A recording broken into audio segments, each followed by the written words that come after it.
디모데후서 2장 14절에서 26절입니다. 14절.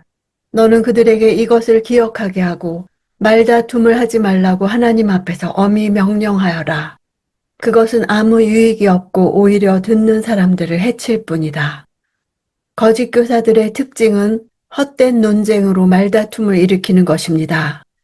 이러한 논쟁은 진리를 추구하는 건설적인 토론이 아니라 복음을 왜곡하여 성도들의 믿음을 파괴합니다.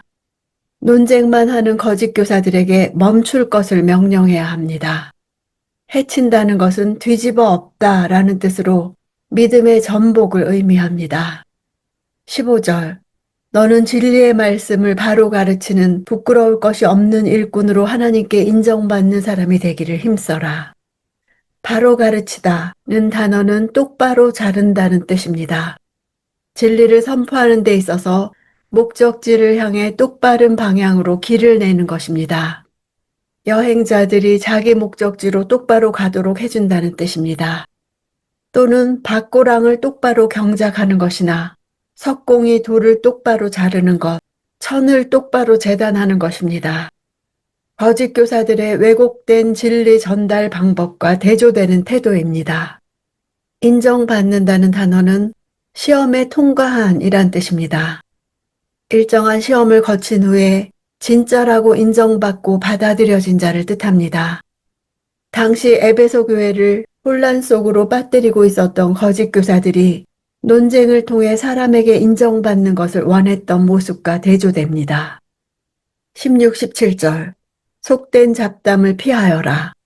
이런 말을 하는 사람들은 경건함에서 점점 더 멀어지고 그들의 가르침은 암처럼 퍼져나갈 것이다. 그 중에는 후메네오와 빌레도가 있다. 피하라는 것은 이단과의 무익하고 소모적인 논쟁에 대처하는 가장 지혜로운 방법입니다. 멀어진다는 것을 앞으로 나아가는 진보를 나타내는 단어를 써서 원래 긍정적인 의미로 사용되는 진보인데 이들의 진보는 경건함에서 점점 더 멀어진다는 아이러니를 보여주고 있습니다. 또한 거짓 교사들의 가르침을 암에 비유해서 퍼져나간다는 것 역시 진행형임을 말해줍니다. 암이 세포를 침투해 들어가 결국에는 사망을 가져오듯 그들의 결국은 파멸이라고 말하는 것입니다. 18절. 그들은 진리에서 멀리 떠나버렸고 부활이 이미 일어났다고 말하며 몇몇 사람들의 믿음을 파괴시키고 있다. 멀리 떠나버렸다는 말은 관역이라는 말에서 나왔습니다. 표적을 마치지 못하다, 빗나가다 이런 뜻입니다. 거짓 교사들은 진리에서 벗어나게 쏜 것입니다. 부활이 이미 지나가 버렸다고 하는 이들은 종말의 날 일어날 육체의 부활을 믿지 않는 자들이었습니다. 그들은 헬라 철학의 이원론에 영향을 받은 영지주의자들입니다. 육체를 악하게 여겼기에 육체의 부활이라는 것은 상상할 수도 없다고 여겼습니다. 파괴시킨다는 것은 뒤집어지게 하다, 전복시키다 하는 뜻입니다. 이런 그릇된 부활 사상은 온전한 믿음을 무너뜨립니다. 그들은 부활이 이미 실현되었다고 주장함으로써 현재적인 만족과 자유를 만끽하면서 재림에 대한 기대마저 저버렸던 것입니다. 19절.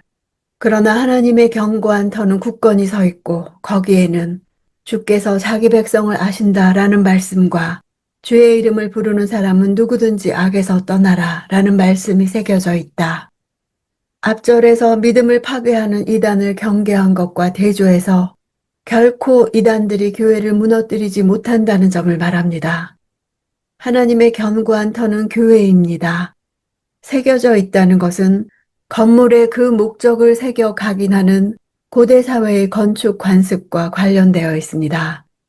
교회에는 두 개의 말씀이 새겨져 있습니다. 주께서 자기 백성을 아신다는 말씀은 민수기 16장 5절에서 고라와 그의 동조한 이들과 그렇지 않은 이들을 하나님께서 아신다는 구절을 인용한 것입니다. 후메네오와 빌레도와 그렇지 않은 자를 하나님께서 아신다는 뜻입니다. 주의 이름을 부르는 사람은 누구든지 악에서 떠나라는 말씀은 민수기 16장 26절이나 이사야 52장 11절에서 인용된 것으로 보입니다. 주의 이름을 부르는 것은 초대교회의 관례에 따라 신앙 고백하는 것을 나타내는데, 후메네오와 빌레도가 교회를 뒤엎으려고 시도하면서도 여전히 자신들을 그리스도인으로 주장했음을 말하고 있습니다. 20절. 큰 집에는 금그릇과 은그릇뿐 아니라 나무그릇과 질그릇도 있어서 어떤 것은 귀하게 사용되고 어떤 것은 막 사용되기도 한다. 원문에는 앞에 그러나가 있어서 앞의 내용과 명확한 대조를 이룹니다. 여기서 큰 집은 교회를 나타냅니다. 금, 은, 나무, 흙처럼 바꿀 수 없는 그릇의 재료에 초점이 있는 것이 아니라 그릇의 사용 용도가 다르다는 것입니다. 귀한 그릇, 천한 그릇이 아니라 귀히 사용되는 그릇과 천히 사용되는 그릇이 있다는 것을 말합니다. 귀하게 쓰임받는 그릇이 되려면 이단적인 가르침에서 떠나 자신을 깨끗하게 지켜야 합니다. 22절. 또한 너는 청년의 정욕을 피하고 순결한 마음으로 주를 부르는 사람들과 함께 의와 믿음과 사랑과 화평을 추구하여라. 디모데의 정확한 나이는 알 수 없지만 짐작하기는 그가 바울과 함께 동역하기 시작한 때가 20살가량이었다면 지금은 30대 중반이 되었을 것입니다. 청년의 정욕은 성적인 것뿐 아니라 젊은이들에게 특징적으로 보이는 다른 열정들도 해당됩니다. 조바심이나 논쟁적인 태도나 이기주의나 관용을 베풀지 않는 것 등입니다. 정욕적인 삶은 거짓 교사들의 대표적인 삶의 특징입니다. 피하라는 도망치라는 것이고 추구하라는 쫓아가서 붙잡으라는 것입니다. 피하라와 추구하라는 현재 명령형으로 한편으로는 계속해서 피하고 다른 한편으로는 계속해서 추구해야 함을 의미합니다. 의와 믿음과 사랑과 화평은 모두 관계적 개념들로서 디모데 혼자서 추구한다고 습득되어지는 것이 아닙니다. 믿음의 형제들과 함께 추구해야 합니다. 24절. 주의 종은 다투지 말아야 하고 모든 사람에 대해 온유하며 가르치기를 잘하고 참을성이 있어야 하며. 에베소에 침투한 거짓 교사들이 논쟁과 변론으로 다투듯 하는 것과 대조적으로 다투지 않아야 합니다. 다툼은 디모데를 분노하게 하고 거짓 선생들이 쳐놓은 덫으로 유인할 뿐입니다. 다투는 것과 온유한 것은 대조됩니다.